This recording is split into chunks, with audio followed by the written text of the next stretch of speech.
normal. Boa noite. Boa noite. Após 16 horas de trégua, palestinos disparam foguetes contra Israel. Durante o cessar-fogo, mais de 100 corpos foram retirados de escombros em Gaza. Violência em Carapicuíba, na Grande São Paulo. 3 ataques a tiros matam 6 pessoas. Carreta entala em viaduto e provoca congestionamento em importante via da capital. Encontrada a segunda caixa preta do avião que caiu na África, matando 118 pessoas. E o trabalho de recuperação de sobrados antigos edifícios históricos do Bexiga.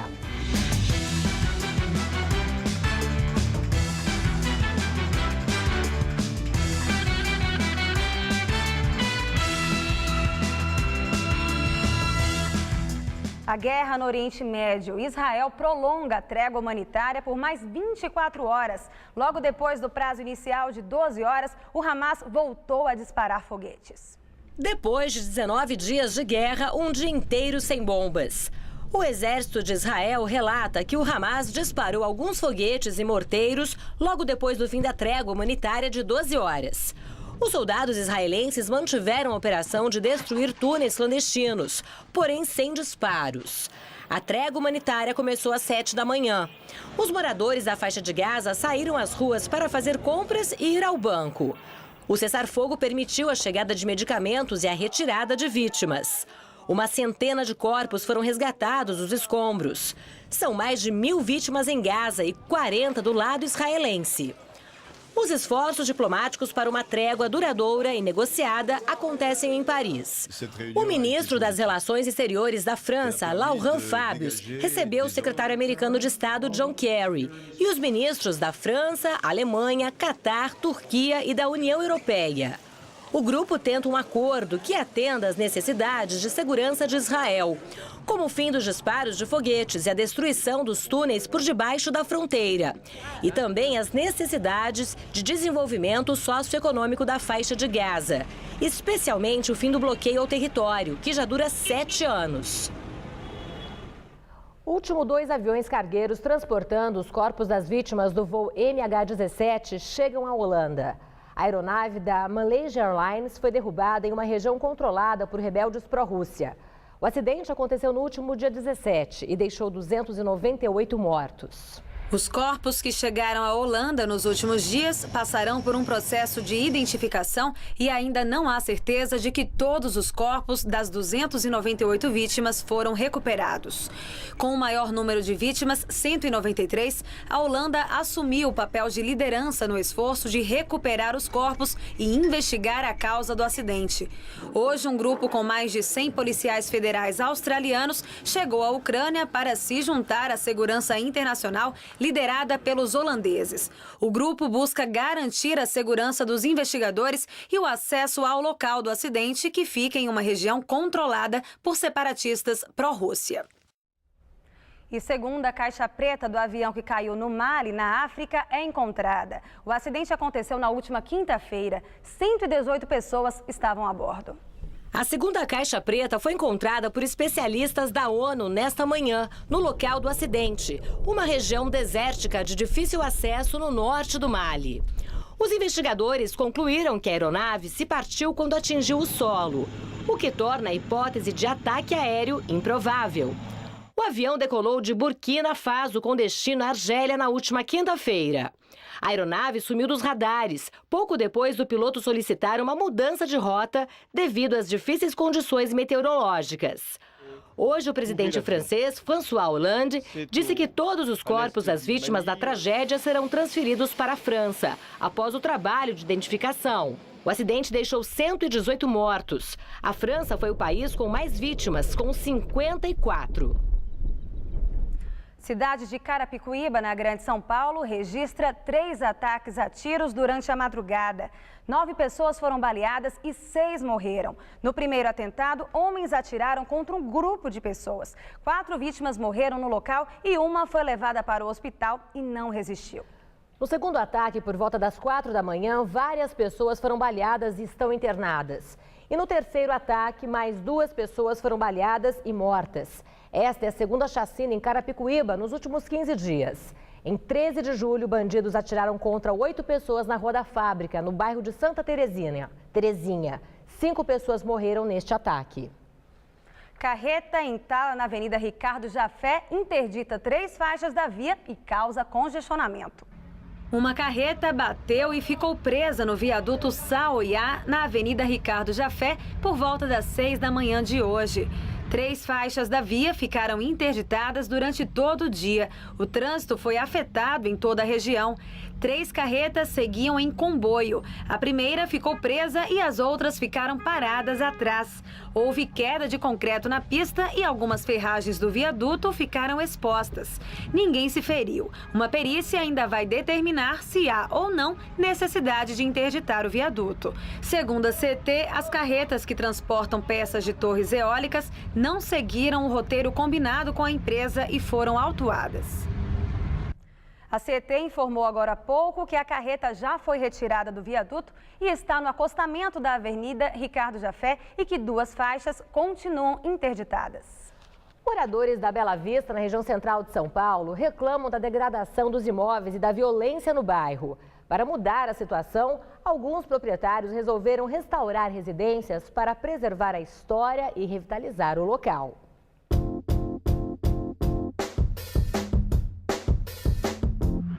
O sobrado, onde hoje funciona uma lanchonete, na esquina da rua Maria José com a Brigadeiro Luiz Antônio, foi o primeiro a ser restaurado neste quarteirão da Bela Vista, região central de São Paulo. Os telhados foram trocados. Nós tínhamos um telhado em cima que também teve que ser refeito, né? Então, uma obra tecnicamente difícil e que tem que ter cuidado. A gente procurou, inclusive, arquivos da prefeitura, dos projetos originais, tentando preservar exatamente aquilo que existia. Essa a exigência maior que eu passava para o nosso arquiteto, nosso engenheiro, e por dentro tentando dar a maior funcionalidade possível para que fosse bem utilizado por clínicas, por advogados, por médicos. Dentro de um deles, com mais de 200 metros quadrados, deu para ver o espaço. O porão teve o pé direito ampliado e virou mais um pavimento. Tomadas foram espalhadas por todos os cômodos e as escadas trocadas. Essa escada era uma escada de madeira anteriormente, mas aqui, como o prédio estava há muito tempo abandonado, estavam todas comidas por cupim. Então aqui nós colocamos sempre a escada metálica, que ela é mais leve, tudo na intenção de não aumentar o peso que já estamos colocando com laje, etc. Estes 6 imóveis são de 1934. Na época eram pensionatos. Aos poucos ficaram abandonados. Para reformar e dar um novo visual, foram precisos pelo menos 3 anos de obras. Estas fotos mostram como estavam os imóveis antes da intervenção. Eles chegaram a ser invadidos por moradores sem teto. Mas depois que tudo ficou pronto, mudou o visual de parte do bairro. Era muito acabado, as casas muito antigas, né? Então, depois que fizeram a restauração, ficou muito boa, ficou excelente. Dá um visual novo para a rua, né? Para a cidade. Se todas as construções antigas fossem restauradas assim, como é que seria? Ah, muito bonito. Ia ficar, sabe, atrativo, né? Para os turistas, ia ficar muito bom. Quem passa pela Bela Vista vê muitos imóveis degradados e abandonados. E isso, segundo os moradores, atrai a criminalidade. À noite, aqui pulula uma pessoal que usa droga e fica por aí perambulando. Já foi Bela Vista quando os italianos chegaram por aqui. Hoje, as calçadas estão esburacadas. E as ruas também estão necessitando de reparo. Com tudo reformado, como é que ficaria? Ficaria melhor. É que está muito meio abandonado, eu acho. O Jornal da Gazeta já havia mostrado há 2 meses o medo dos moradores da rua 13 de Maio, no Bexiga, também na região da Bela Vista, com a violência e a insegurança. Bairros fundados há pelo menos 150 anos, com a chegada de italianos a São Paulo. Eles tinham pouco dinheiro e queriam recomeçar a vida no Brasil. O local era perfeito para os imigrantes, pelos terrenos pequenos, baratos e próximos do centro.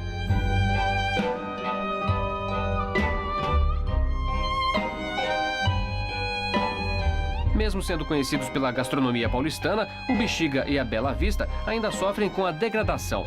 A tal ponto que, apesar de reformados, os sobrados de José Lourenço ainda estão com pouca procura para alugar. É uma área extremamente degradada aqui em São Paulo, quer dizer, uma área que já foi teve um hotel Danúbio aqui em frente, tinham uma situação muito boa na década de 60 e 70.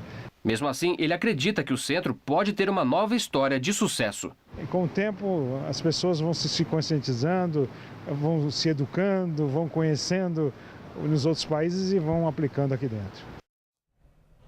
De acordo com os proprietários dos imóveis reformados, a média do aluguel para cada sobrado é de R$ 6.000 por mês. Eleições 2014. Candidatos à presidência e ao governo do estado cumprem a agenda de campanha na cidade de São Paulo e no interior do estado. Dia de campanha é assim: cafezinho, pastel, tudo pago do próprio bolso. E muitas fotos com eleitores. Geraldo Alckmin e Aécio Neves cumpriram a agenda juntos na capital paulista. Primeiro no Parque da Juventude, na Zona Norte, onde antigamente funcionava o complexo penitenciário do Carandiru. Além da área de lazer, visitaram também a Biblioteca Pública. Depois seguiram para Itaquera, na Zona Leste, para conhecer uma feira de tecnologia do Centro Dom Bosco. O candidato do PSDB à presidência da República criticou o governo federal que, esta semana, divulgou nota com críticas a Israel no conflito da faixa de Gaza. A postura do Itamaraty resultou na convocação ao Brasil do embaixador em Israel. Eu acho que faltou ali o equilíbrio. Eu acho que todos nós temos que condenar o uso excessivo da força por parte de Israel, mas da mesma forma temos que condenar também as ações do Hamas com o lançamento sucessivo de foguetes. Faltou um brado, uma palavra mais clara de convocação a um cessar-fogo e ao entendimento entre as partes. O Brasil se precipitou, a meu ver, numa nota com viés muito mais unilateral do que seria conveniente. O mineiro Aécio Neves, ainda pouco conhecido pelo eleitorado paulista, tem priorizado a agenda de campanha em São Paulo ao lado do governador e candidato à reeleição. Geraldo Alckmin, que tem o apoio do PSB, já tinha falado que poderia auxiliar na campanha do partido que tem como presidenciável Eduardo Campos, mas não quis responder se subiria no palanque dele. Limitou-se apenas a dizer que o seu voto é do tucano Aécio Neves. As coligações nacionais e estaduais têm provocado situações delicadas e até mesmo constrangedoras. Ou, por exemplo, outra saia justa aqui em São Paulo, a candidatura ao governo do estado de Paulo Scaff, do PMDB, que em nível nacional apoia a reeleição da presidente Dilma do PT, que por sua vez tem um outro candidato. O oficial aqui em São Paulo é Alexandre Padilha. No caso do PSDB, Alckmin não polemiza. Quem é do PSB vai apoiar o seu candidato, que é o Eduardo Campos. Quem é do PSDB apoia o Aécio, que é o meu candidato a presidente da República. Já no caso do PT, o candidato Alexandre Padilha, que hoje fez caminhada pelas ruas de Perus, na zona oeste da capital, não fala do concorrente do PMDB, mas diz esperar a presidente Dilma Rousseff no palanque dele aqui em São Paulo. A presidenta Dilma viu as fotos, as imagens das nossas caminhadas na rua, conversando com o povo. Ela ficou muito empolgada com isso, então ela quer fazer a agenda de rua junto conosco, já no começo de agosto. Já o candidato do PMDB ao governo do estado, Paulo Scaff, que fez campanha na cidade de Franca, tentou evitar atrito e descartou um eventual palanque duplo da presidente Dilma em São Paulo.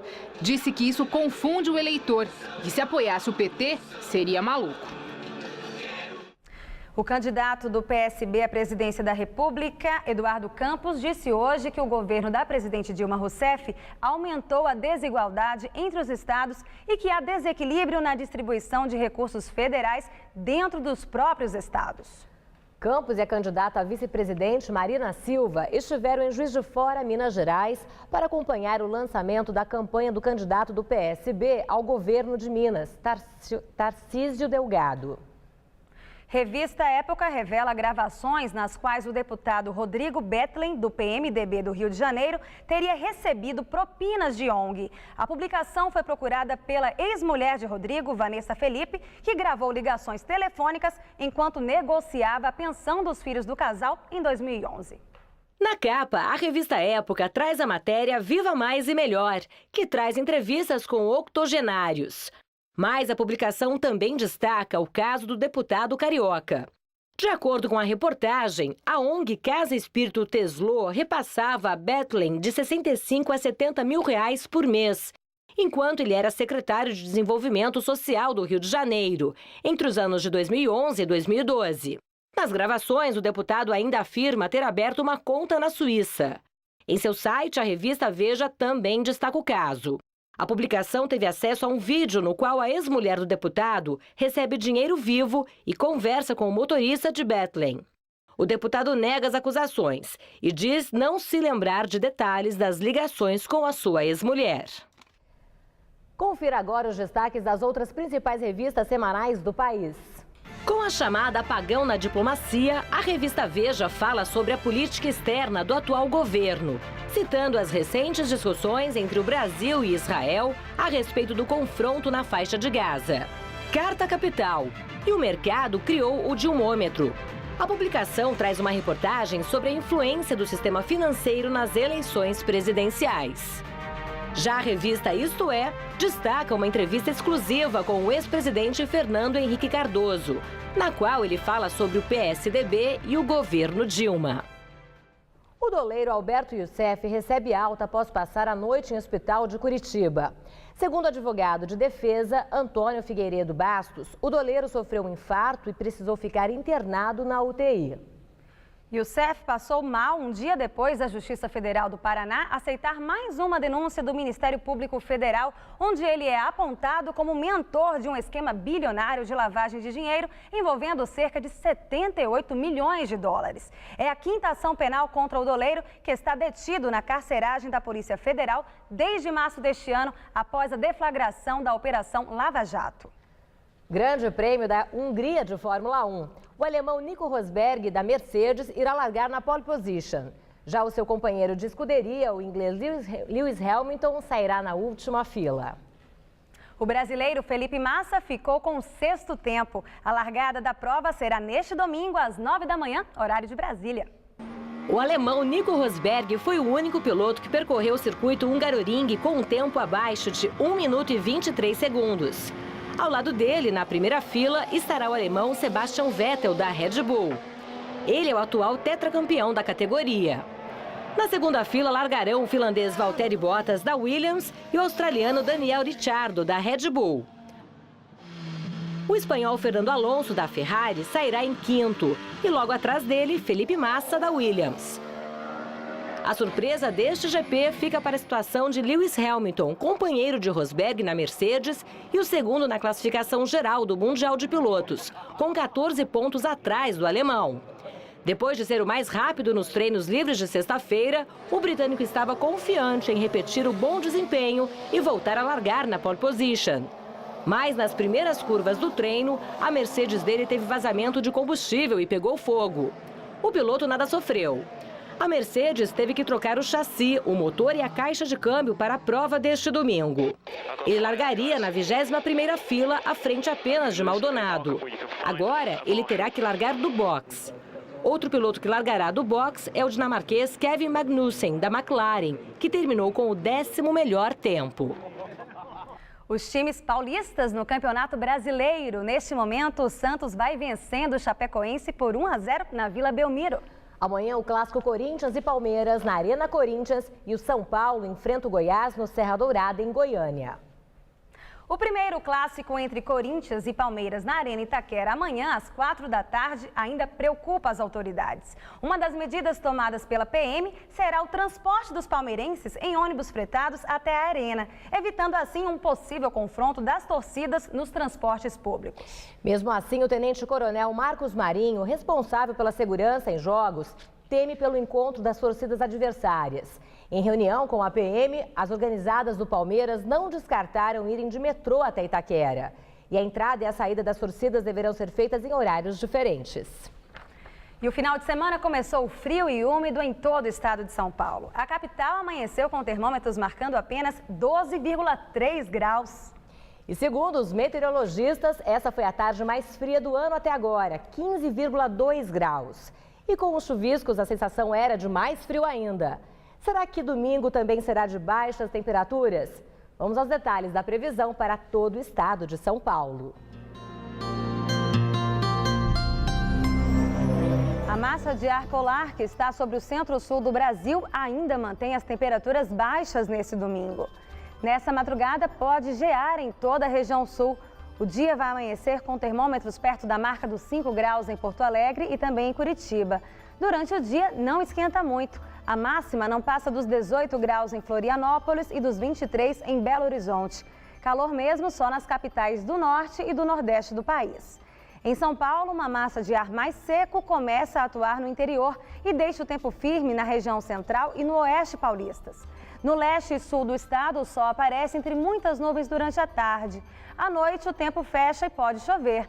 Máxima amanhã de 21 graus em Presidente Prudente e de 22 em Presidente Bernardes. Na região de Franca, mínima de 11 e máxima de 20 graus. No litoral, os termômetros não passam da marca dos 18 graus.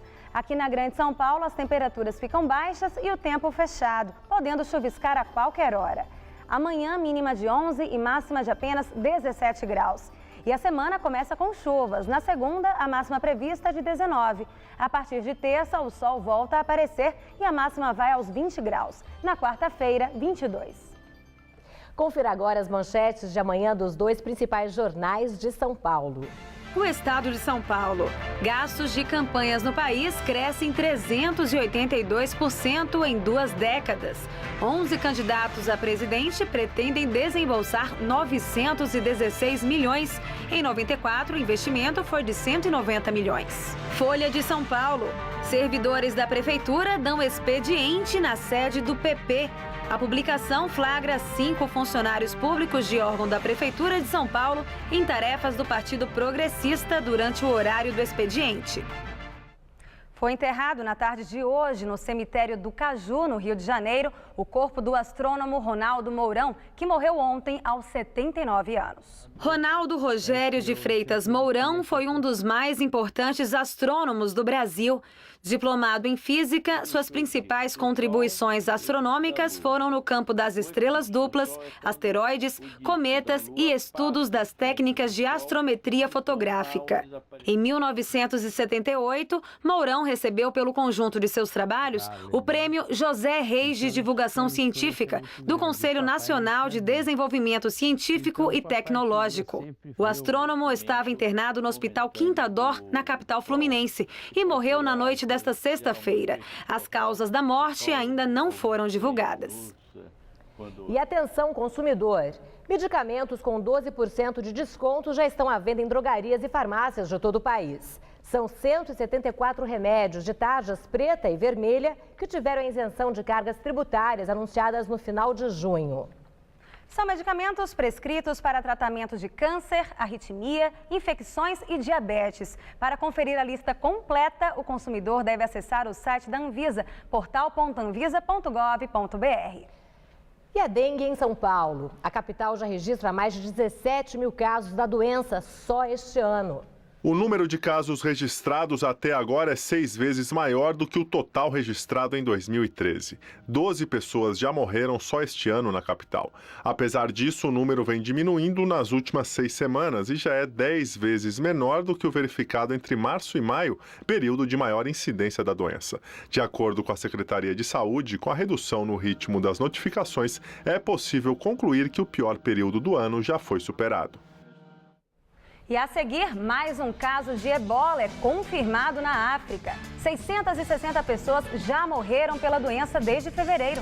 E tempestade de areia nos Estados Unidos. Nuvens gigantes de poeira se espalharam na região da cidade de Fênix. Estados Unidos esvaziou a embaixada na Líbia por preocupações com a segurança. A equipe, que já era reduzida, foi realocada ao longo da fronteira com a Tunísia devido aos crescentes conflitos entre milícias rivais em Trípoli, capital da Líbia. O secretário de Estado norte-americano, John Kerry, disse hoje que a retirada de funcionários da embaixada na Líbia é temporária. E por conta do aumento da violência nos últimos meses, outras embaixadas também retiraram ou reduziram a sua presença no país.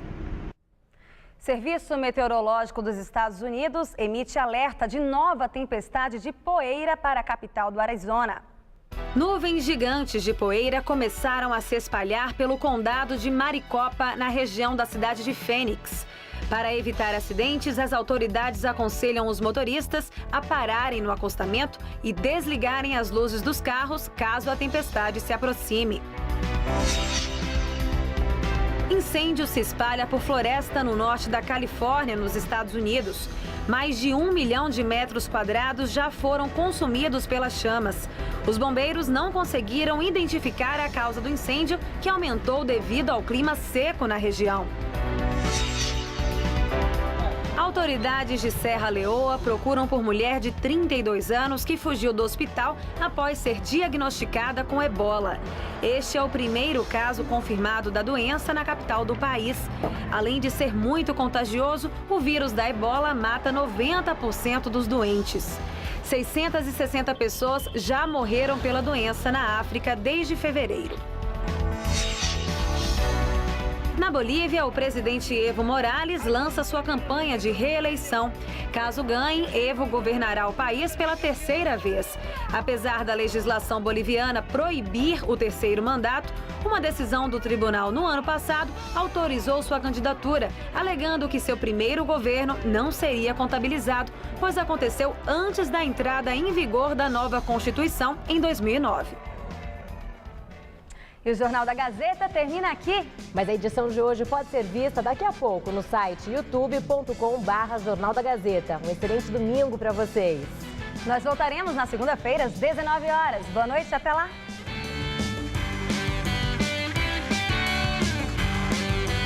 Conheça o maior templo budista da América Latina com Vem Comigo. Domingo, 11h30 da noite. Assista agora. Gazeta Imóveis.